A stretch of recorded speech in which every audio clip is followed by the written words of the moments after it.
Hi everybody, welcome back to the Hoosier Garage. After a few weeks of off time, hiatus type situation, we're back. It's starting to get a little cool, and that van that's out there running, because I'll tell you about that in a minute, we want to get some paint on it, at least on the sides, if not the whole thing, but stay tuned for that.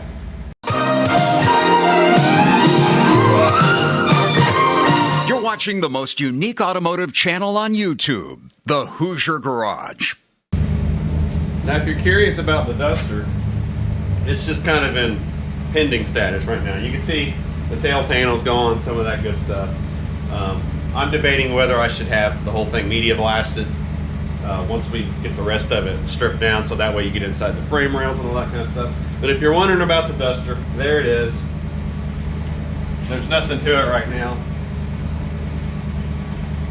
And hopefully when we get some paint on the van, we can trust it to sit outside if we had to, and we can drag this in.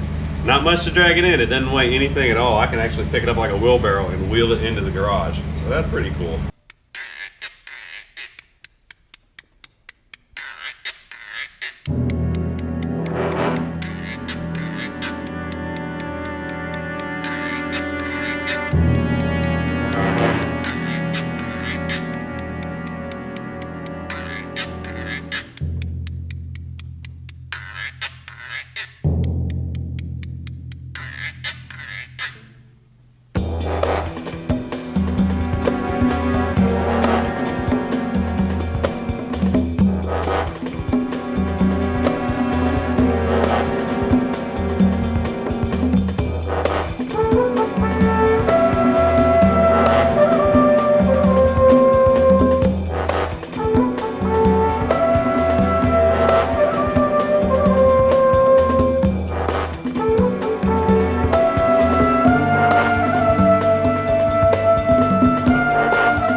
Alright, well, I've got the perimeter, about 80% of it covered, and I'm going to stick with this. If you look around here, you kind of see where we're going with it.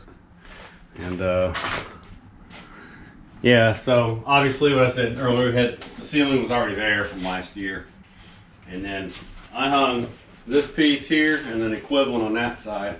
And I had enough left over, I just ran some around the front. And then whatever left of that I stabbed on here, and a little bit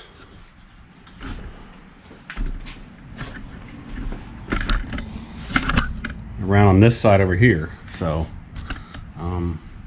we have a good little spot where we're standing, where the camera is. That's going to be where our air box is pushing out. Plus it'll give me a little room to have the compressor over there near the door, so anything happens there, the air, any dust that could occur will be pushed out. And then we're going to wet the floors down prior to painting. That'll control the dust and help anything keep from getting stirred up. The only thing I think I really need to do is just mask off this little section here on both sides. And then when we find a good time to paint, to spray it, pretty much be ready to go, other than just, like I said, getting the floor wet. And like right now it won't work. It's getting later in the evening. It's actually starting to rain a little bit outside. Plus it's going to continue getting colder as night. So that's not going to be good for the paint to set up. If anything, you want to do it early in the morning, and as the day warms up, it'll heat it up and take care of it that way. So we might see about tomorrow. It would be early afternoon, but I think it's supposed to rain tomorrow. But nevertheless, we'll be ready for paint whenever the atmosphere is ready. And hopefully, at the latest, it'll be Tuesday. I can't do it Monday. So let's just jump forward to that.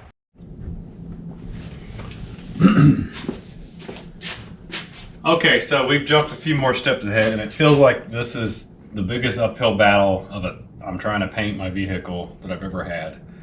I don't know if it's just there's a lot of stuff going on in my life right now, projects I'm trying to take care of at work, obviously, and finishing off a previous job a business that I had. And we're getting into the weather situation. It's cool. It's more consistently cool. I do have heat in here, and I might talk about that in a bit, what we could do if we're stuck with it being cold. But this thing needs to get painted. One thing I did have done from when you just last saw us in the other scene was this is done now as far as 2K primer, and it's got a seal coat of epoxy on it. Okay, I did that earlier today. It was still sunlight. It was kind of warm out, and we're good there. Now, there are some areas in this primer, mainly around these windows for some reason, that it didn't flow out very good out of the gun. And so I've got some 800 grit Brillo pad or 3M pad, whatever you want to call it. You know, this is a gray pad, and it's a smoothing pad. So instead of me sanding all this and, you know, trying to fight that, I can go around it and just flatten it out real good that way. And it should leave us a pretty good surface for the actual color to go on. All right, so it's a week later. I'm really trying to get this thing painted. It has been so crazy lately. If you see this video in the first week of November, you see it posted in the first week of November, then we finally got a video up. That's another struggle I'm trying to get, is just to get another video up. We've got our mixing cups out. I went ahead and got a different gun, a new gun, fresh gun. Make sure it's nice and clean. Run some reducer through it. We're good to go there. We're going to use a mid-temp reducer. This is single stage, Rally Red, Mason, EF5. All morning I've had the heat running in here at about 70 degrees. It's toasty in here, especially with this sweatshirt on right now. I went ahead and shut it off. It's a gas heater. It's off right now. Ready for paint? Off. Dangerous otherwise, okay? You hear a fan running, it's on low, and I got an exhaust fan pushing out through the garage, the bottom of the garage door. So I'm gonna fill these up with paint. I've already wiped everything down. Once I get these full of some red, I'm gonna take some water and just kind of wet the floor down with it, all right? Keeps the dust down. So I'll be right back, okay? And now it's time for In the Pits with Billy. Hello everybody, Billy for the Hoosier Garage. The Hoosier Garage and car restoration go hand in hand, but it's hard not to hear the word Hoosier and not think of motor racing. Today's episode of In the Pits with Billy takes us to the greatest spectacle in racing, the Indianapolis 500. Specifically one of its drivers, 1934 champion Wild Bill Cummings. Born in 1906, he grew up 2 miles from the track. He started out on the Hoosier Outlaw circuit, and in 1931, at the Indianapolis 500, he started in the front row, but a broken oil line ended his bid. His friend and riding mechanic was Earl Unversall. In 1932, with the Boyle Racing Team, he captured the pole at Indy, but a radiator leak ended that bid. In 1933, finished 19th, and in 1934, in front of 135,000 fans, at over an average speed of 100 miles per hour, won the Indianapolis 500. His untimely death in 1939 was in an automobile accident on State Road 29 in Indiana. He was married to my uncle's daughter's daughter. Not shenanigans, but interesting. Until next time, Billy for the Hoosier Garage. Subscribe to the Hoosier Garage and also my show, the Keeping the Nostalgia Alive show. So long, everybody.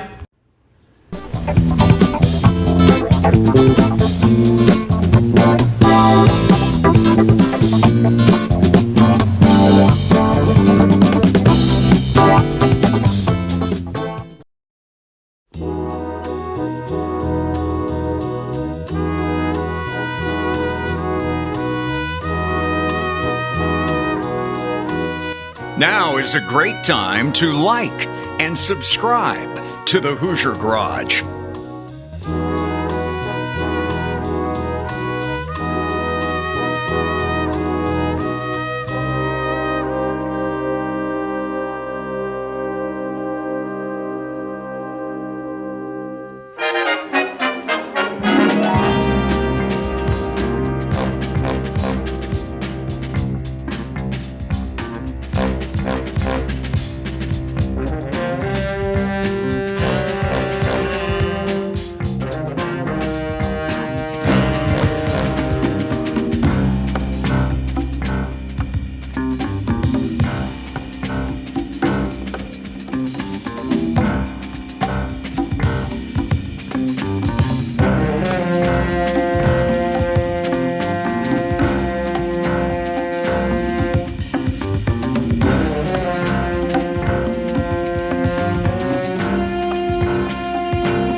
Here it is. Looking acceptable. Let's just call it that. I'm not mad at it. I'm not blown away by it. But let's just say it's acceptable. This is 3.5, let's just say 4 coats of acrylic enamel. That's a single stage. And if it looks good in camera, it doesn't look quite as good in person. These smaller areas like the fender, the hood, parts of the door here look pretty good, but as you get in this vast wasteland of van, it looks good, but if you see right here, it's a little orange peely. And a lot of it to blame is probably some of my technique, that small compressor, because when you start doing this large area, you start getting lower on the air and it has trouble keeping up. That's more on me because this one went down about a year ago. Okay, so doing what I can do here. Maybe it'll buff out later. It'll have to be a little bit down the road. We'll see. We'll see what we can do. Really thrilled to have it all one color now, and that color being red. Let me show you the other side, see what you think of that. So here's the other side. Of course, you're continuing with hinges, trying to get paint up and under and inside, all that good stuff all around there. Again, we look really good up here. Pretty good in the doors. And I would say this is probably the best side overall, because see, we have a nice shine there. There's a little bit of orange peel throughout. It's just not as bad there, not as heavy. And what you saw me paint earlier, I didn't show you the whole thing. What you saw me actually paint, as I pull bits of sticky red paint out of my eyelashes, is a heavy dust coat. And then I proceeded about every 15 minutes to shoot a nice wet layer. And I was able to kind of work it onto the door, the fender, work the rocker and the arch in. And then I did both doors together. I did up in here, all this good stuff. But then you get back here and it's kind of, I was trying to break it off at the body line and then sweep it off the corner and hit that drip rail. The drip rail is a good edge because see where you see the glare, that's kind of telling you how glossy you're getting as you're shooting it. If you hit it again on top of this with a nice wet coat, it'll probably sharpen that fluorescent light up a bit more, as well as it would up here. But when you go over with another coat or you're trying to blend it all together, it kind of fogs back over a little bit. Now our hood, I had a little bit of water get in there, and that's also on me for not having any kind of a filtration on the compressor or even on the gun. I just have a regulator on the gun, which you do need a regulator on the gun. Really, you need a filter on it. But I just want to get it painted, people. I think it'll probably buff out. We still need to put the stripes, paint all that stuff on there. So after that's all done, that's probably when any kind of buffing or anything of that nature is going to happen. It'll all be nice and set, seasoned and dried on there. The back, actually the back looks pretty, I'm pretty happy with the back. I guess I didn't have much of an imagination how this would look right here, but I'm pretty impressed with it. Again, not perfect, but it looks more, you know, complete now, and I'm kind of happy about that. Can't wait to really get it out in the light. One thing I'm really happy about, there's a couple little spots. I want to say right here, you can kind of see a ding. I missed that one. But of course, we reworked the bottom of these doors and tried to find all that. And some people are just better at that sort of stuff than I am, and that's okay. I have one little area of runs right here. Really kind of difficult to catch. You might see it there. Real shallow bit of run. But I don't know. It's just this is what we got to do when we're doing it ourselves. We got to accept it. Sometimes we might not be perfect. We might have the right equipment and the right skill that we've developed, and then we could be perfect in some areas. But a lot of us, including myself, is kind of jack of all trades, master of none. And this is a good example of that. But it's a good example if you could paint it in your own garage. And this is the Hoosier garage. It's just got plastic everywhere. We wet the floor down, kind of dried up, but you see you will get a lot of the red, the paint staining the floor. So if you're okay with that and you got some ventilation, you should be good to go. So what I'm gonna do, I'm gonna let this dry. We got a little family get together to go to in a little bit, so it's a good time to give me time to not want to put my hands on it, to pull all this plastic off, which is a bad habit. So I'm gonna let it set for a few hours. It's gonna get cool tonight. After that vent's out here, about 2 hours after I've last sprayed any paint, I can turn my gas heater back on and keep a nice steady heat in there, and that'll help that cure a lot better. So I'm gonna end the video here, and I'm just thrilled to death about that because I've been wanting to upload a video for like 3 or 4 weeks now. So it looks like I can get this one edited, get it up, and I'll be happy. And check out the next video on the Hoosier Garage, and we'll take all the plastic off. Hopefully we can take it out in the sun, see how it looks. It might even look worse. But you're along for the ride, right? Maybe I've helped you out. Of course, you all helped me out greatly, so thank you for coming to the Hoosier Garage.